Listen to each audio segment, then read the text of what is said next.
So, someone got a new camera, and today we're going to be talking about it. What did you get? The Canon EOS R, Canon's foray into the full-frame mirrorless market. So, stick around. We're going to be talking about it today, our first impressions.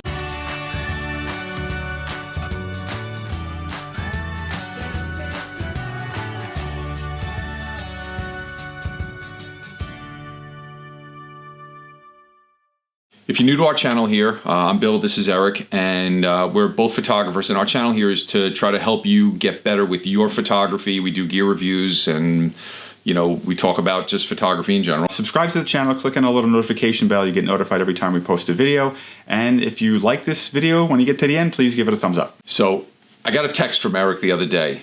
Hey, what do you think if I get a Canon EOS R? Good move? And I was like, sure. Why not? Why wouldn't you want to get a new camera?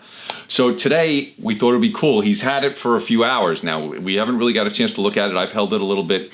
So I'm going to ask him some questions about it and see, what made him do this and what he thinks so far. All right, so I ordered it. I had about 24 hours before it was going to be delivered, and I spent that time reading the manual. Because, it's something that when you get the camera and you open up the box, the manual's sitting there. I never look at the manual. I never do. But I had 24 hours. I figured I'd spend time reading the manual to get to know some of the features and new things in this. And what you can also do is, you might not know this, you can actually download PDF versions of manuals online and just put them right on your phone. So I have it right on my phone. I have it with me wherever I go. I don't have to carry a book around. It's a great resource, especially when you're looking for something. I was looking for the depth of field preview button this morning. Couldn't find it anywhere on here. It took me 10 seconds to find it in the manual. It's not on here. It's a different button. So let me ask you, so as a Canon user coming from here, let me see your other camera. Yep. So this is the 5D Mark IV that Eric's been shooting with. And how is this different than this? Just when you pick it up in your hand, what do you think about it? The camera itself, holding it in my hand here, is not substantially different on my right-hand side than the 5D Mark IV. It's a little bit smaller, but it fits comfortably in my hand. It fits very nicely. The other side, the left-hand side here, actually is a lot smaller than it is on the 5D IV. And I actually find this one, the R, more comfortable to hold. My hand can kind of wrap around and get underneath the lens here, where on the 5D IV, it's a little bit further away. It's a little bit more awkward. I can feel that. This corner kind of gets in your way here. Now, I picked up the R, and it felt comfortable in my hands, and I am comfortable. I usually shoot with a Nikon D750. Now, my camera is a little bit narrower in the body, and it felt more like this, and I was more comfortable holding the mirrorless camera than I've always thought. The 5D 3 and 4, they were just a little too big for me. I prefer the ergonomics of my Nikon to that. Yeah. Now, you notice the very first thing I did before I even took this thing out of the box was I attached my brand new Optech DSLR wrist strap. We have one for every single camera we own. It's the greatest thing. It's just this little neoprene strap. It's the way we carry our cameras around. That's $9. But it goes. It goes directly onto my wrist, and this way there's no chance of dropping it, even though I'm taking it off my wrist now. Okay, so what prompted this? I've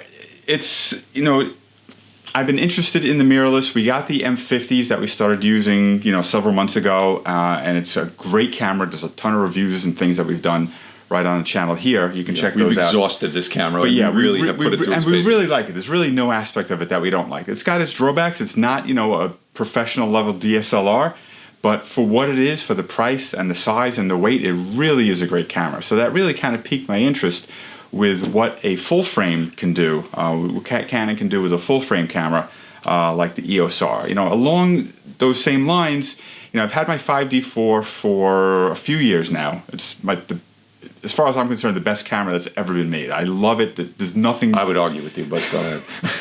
There's nothing I can complain about. I love the camera. I love the sensor. I love everything about it. And the R was basically, the sensor is basically the same sensor as they have in the 5D IV, and the design is very similar. So I know that probably within about a year or so, the 5D IV is going to be up for replacement. There's going to be a newer version of that coming out. And same thing with this EOS R. This EOS R is new. It's only a few months old. Within about a year, there's going to be a second version of this coming out. I'm kind of looking forward to what comes next for each of those. And at that point, it might be, decision time. It might be a time where I can decide, the mirrorless is great. Let's just go ahead with that. Or I can't give up my 5D series at that point. Well, so, you're using all of your EF lenses. So right. the camera companies, when they put out these mirrorless lines, they make a new line of lenses with them. Nikon has the Z line of lenses for the Z6 and the Z7, and Canon has what, R, as they call it, R mount? It's RF, basically, what they call it. So it's a brand new mount. It's a brand new line of lenses, and they're actually creating some really good high-end RF lenses for Canon. But you already have just about, right, so are you going to replace the lenses? No, or I'm not going to replace it. You know, that's the thing. If a couple of years from now I'm shooting exclusively mirrorless and a new lens comes on the market, something I want to replace an old lens with or something, you know, then I may look into getting an RF mount, but I don't need to. I can shoot all of my EF lenses with this. The adapter is relatively small. It's just like this. There's no glass or anything in there, so it's just a small adapter. Goes right on here, and now I can use all of my existing Canon EF lenses and my off-brand, you know, lenses with the Canon mount right on this camera. Well, that's the one thing with the mirrorless. I mean, we bought these M50s, and what's great about it is this camera, more than any of their other cameras, you can use every single lens that Canon makes. You can use M mounts, you know, EF and EFS. So now there's the new R series. So you can use what lenses with this camera? I can use the same thing. I can use the EF lenses, the EFS lenses. With the adapters, I can mount them right on this camera. Okay, so basically the M series, you can't use the R lenses, and the R series, you can't use the M lenses. But everything in between is kind of compatible either way. Okay. So the only thing is with the adapter now, you know, this is a smaller, lighter camera body, and I've been using these big, heavy, most of my lenses are big, heavy lenses. So with the 5D4, everything really felt more balanced.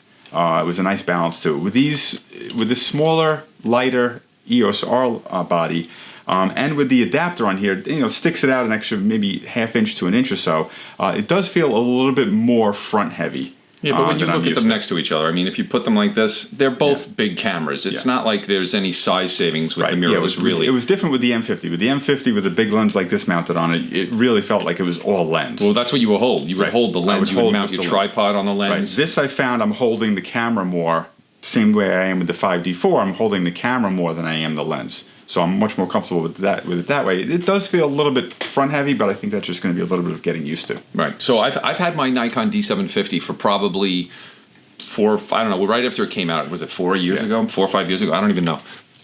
But the reason I won't switch to the Nikon Z series yet, because first of all, this camera is okay. There's nothing wrong with it, but I'm a little nervous about getting a camera that has one memory card slot, and that's now what Eric has here. Now, he has 2 cameras to use. Now, I would be forced to keep this camera. I couldn't trade it in, because if I'm ever doing any work, or if you ever have to do any work where we're getting paid, or it's for a client or anything, I wouldn't take that. Right, yeah, and we've heard both sides of the argument. There's some people who basically say, you know, what's the big deal, who cares, or use multiple cards and keep changing them. It's a bad argument. Right, because you know, if you take 1,000 shots, you know, in a shoot on 10 different cards, 100 different pictures on 10 different cards, it's kind of crazy to be changing like that. Yeah. But then there could be that one card where something goes wrong, and there's that one picture on that one card that was going to be it. That was the one that you were going to use in your advertising. That was the best picture you've ever taken, and it's gone. Well, that's our friend Guy, who's a fantastic shooter in New York. He shoots beautiful city skyline images. So he's been trying to convince me to go over to the Nikon Z series, and it's been an ongoing discussion we've had. And he keeps telling me that the memory card is not an issue. So I tell him, I said, well, I'm sorry, it is. I said, but then he finally said to me, he goes, well, I have to be honest with you. I'm doing a shoot for someone tonight, and I'm taking my D850 because it has the 2 memory card slots, and I can't afford not to get these images.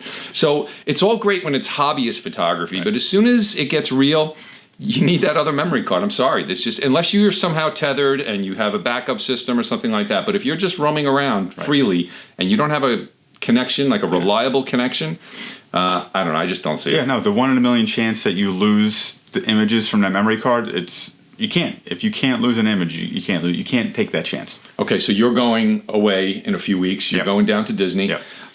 What are you going to take with you? I'm going to take my 5D4. I'm going to use that with my 2 card slots, and I'm going to shoot that the whole time I'm there. But I'm also going to have this with me because I'm going to be trying this out, you know, out in the field, you know, really giving it a good workout. You know, I'm going to be taking a lot of shots, you know, with this even with the 5D4 that I'm taking, stuff that's not irreplaceable. It's not somebody's You've taken wedding them where I already, can't lose right. it. I've taken it. So I'm going to rely heavily on the 5D4, but I'm going to use this kind of in conjunction with it, use it side by side. I also want to do a lot of comparisons between them. Well, I was going to say, so what does this camera give you that the 5D4 doesn't? Well, tell you one thing it gives you absolutely, which is going to really change everything. I've been hoping for it for years, and finally, I have an articulating LCD screen in the back. And that one's better than the Nikon one, because on the Nikons, for some reason, Nikon will not give you one that flips out to the sides. Right. So the Nikon one just kind of wiggles up and down, which is great if you're shooting above your head or you're shooting down low and you want to look at it. But for what we're doing right here, we're talking to an M50 right here, and we have the screen flipped out, and I can see what's going on. Right, so you can shoot yourself, you can see what's going on. You can have this thing on the ground facing 90 degrees up and compose perfectly that way, or you can hold it directly over your head and compose. You can see exactly what the screen looks like. That's a big deal. I think that's a really big deal. Yeah, the LCD screen is nice. It's a little bit bigger than the 5D4, not much bigger, just a little bit. But to be able to take this out and move it around, the articulating screen is a huge... It's a touch screen, right? Huge game changer for me, and it's a touch screen also. Right. So it looks... actually, the interface looks identical to the one on the M50. So if you've used Canon's touchscreen interface, it looks like they're keeping it across the board the same. Yeah, and when I took this out of the box, and I put also the battery that this takes is the exact same battery as the 5D4, which I already have a small pile of these batteries, so I didn't have to get an extra one. I already have extra batteries. I put the battery in, and I went through the menu system basically to kind of customize it to the way I have my 5D4 customized. Went through all the menus, and everything basically with the Canon menus is very similar. They change things each new camera, but it's all very similar. So the wording is the same, the layout is the same, so it's comfortable for me to use that way. But there's some changes. There's some ergonomic changes that I'm going to have to get used to. Well, so I picked up the camera for 2 seconds, and I put it to my eye, and the first thing that I noticed right off the bat is the electronic viewfinder, and I don't love it. And that was the other thing with the mirrorless cameras. I'm used to an optical viewfinder. Yeah. Maybe it's something I have to get used to, but it just doesn't feel right to me. It feels awkward. Now, one of the things about the mirrorless cameras that I love, especially with the M50, you have the entire field of view you can focus with your finger on the back of the camera. So if the camera's away from your face, you can touch anywhere on the screen, the camera will focus. Whereas in my Nikon DSLR, there's kind of a focus area, and you have to find a point in there and then move the camera if you want to recompose. So this camera is bigger than the M50, and I use that feature all the time. If I put it up to my eye, I can move around the focus point with my thumb. You can't reach the entire screen with your thumb when you have it here. You couldn't possibly have a long enough thumb to get across the whole screen. Right, so I can see that being a hindrance if you're shooting quickly. I think it may just take some getting used to. Maybe there's some workarounds and just, getting used to how it actually works and how it feels. Or maybe you'd use the old school way and use that little trackpad on the back. Yeah, you can use the trackpad. What I used to have on the 5D4 was a little joystick. And if you use the Canon 5D series, you know what the joystick is. It's great for being able to quickly select one of the focus points. Just really toggle around really quickly, select the point. That's when you have, I don't know how many the 5D4 has, it probably has 60 focus points. This has, I want to say infinity focus points, because that's basically what it has. Anywhere on the screen. It has like 6,000 focus points. So basically anywhere on the screen that you want to focus, you can. So to use a joystick for something like that, it's going to take forever to scroll from point to point, from one end of the screen to the other. So that's just going to take some getting used to. But the fact that you can't reach, if you want to focus on something in the bottom left corner of the picture, you're going to have to take your hand off the shutter, touch it, get back to the shutter. Or use my left hand, my left thumb I can use also. Yeah, it's a little clumsy, especially when the camera's up to your face. Right, but a year from now I might be singing a different tune. I might say, you know what, I got used to it, I figured it out. I don't know, or maybe I'll just get a longer thumb. Well, these are first impressions, right? These are first impressions. I'm sure you'll have a different idea. Fresh out of the box. So one of the things that I noticed that I never liked on Canon cameras, because I'm used to being a Nikon shooter, is the way the command dials are set up. Now, on most Nikon cameras, there's a front command dial, and then there's one in the rear. So you can quickly adjust things. Canon used to have like this, where is it on here? It's right in the back there. All right, so you have this big wheel in the back, and there's nothing like that naturally sits where your thumb sits on the camera like there is on a Nikon camera. They've rectified that with this camera. This camera actually has two wheels. So as a Nikon shooter, this I really like, but how do you find it? No, there's one directly behind the shutter button, and there's one right where your thumb sits here that you can use, which I like. I like having those there. The command dial being in the back, right in the middle of the back, was okay for me. I didn't really use it that much. What I'm going to miss about the command dial is being able to review images. What I could do with that is when I was looking at images on the LCD screen, I can use that and turn it and just flip through, really find images very quickly and flip through them. That was a great feature. But you can still do that with this. Now this dial will do the same thing because the M50 is set up the same way. So when I use the M50, this command dial lets you zip through all the images. Well, let's see. Let's see. He's right. This command dial lets you zip through all the images. So now that just replaced the command dial, and now I have no gripes. But I think ergonomically, you're going to like this better. Yeah, and there's also a little, I don't know if you can see it, there's a little left and right swipe button on top here, which gives me the same thing. If I'm going to review images, I can hit that. I can scroll through them fairly quickly. Okay. So it's like a little touchpad above the screen. Yeah, almost. And really, this is with all the new cameras now. I can go into my menus and I could customize this. There's probably 10 buttons and 3 or 4 dials back here. I can customize them to do whatever I want them to do, almost whatever I want them to do.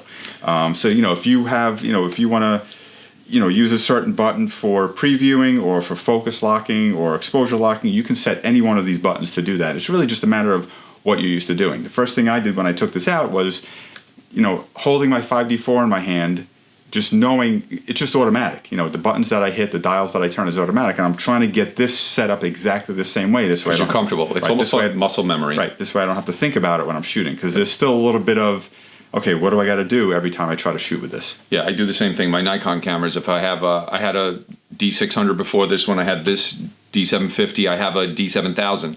But they are all very, very similar, and everything's exactly the same because it doesn't matter which one I pick up.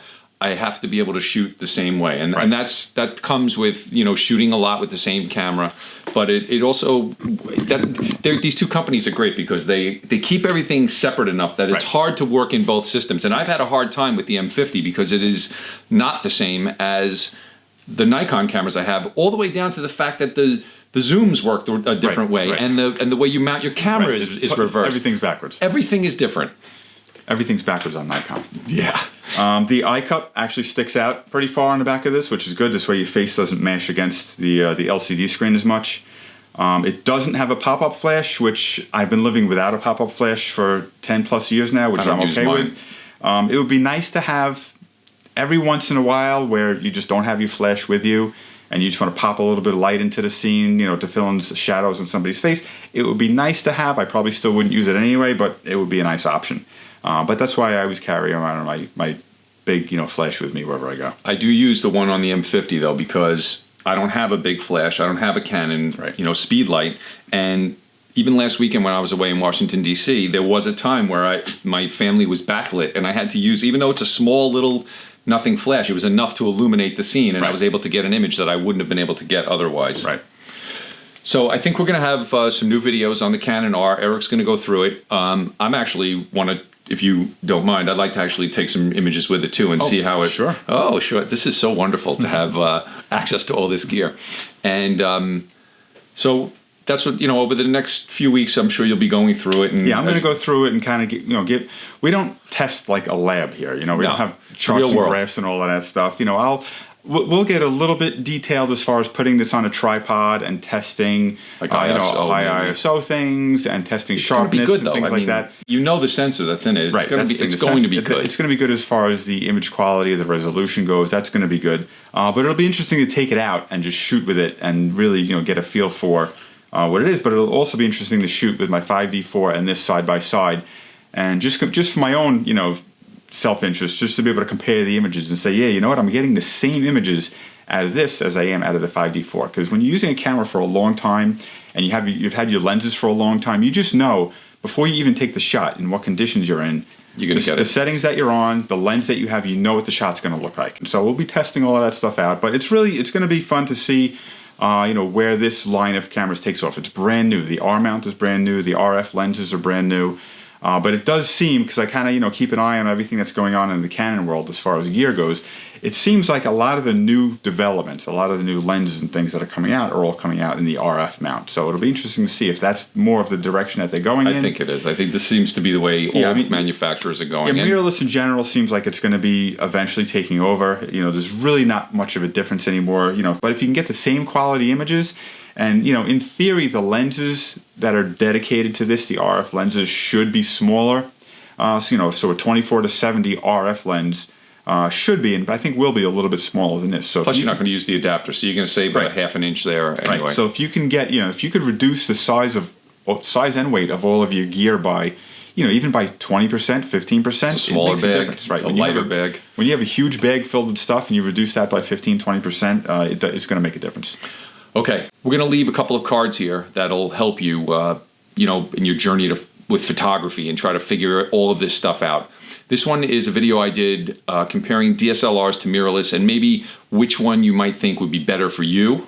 So you can check that video out. And there's another one here that's geared individually towards you, something that you might be interested in.